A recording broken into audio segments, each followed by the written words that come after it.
Amos 5, 6, 14 at 15.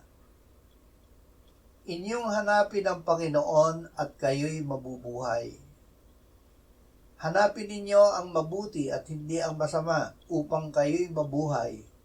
At sa gayoy ang Panginoon, ang Diyos ng mga hukbo, ay maging kasama ninyo gaya ng inyong sinasabi.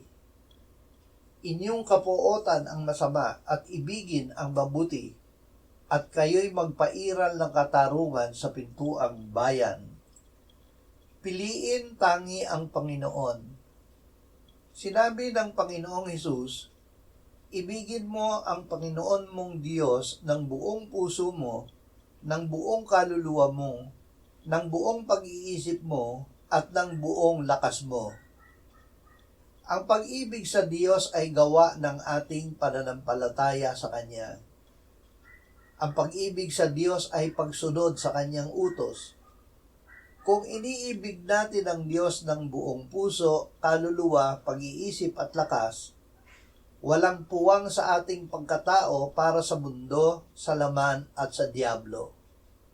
Ang Diyos ay nananahan sa ating espiritu, kaluluwa at katawan. Tayo ay may buhay na walang hanggan dahil si Jesus ay nananahan sa atin sa pamamagitan ng Espiritu Santo.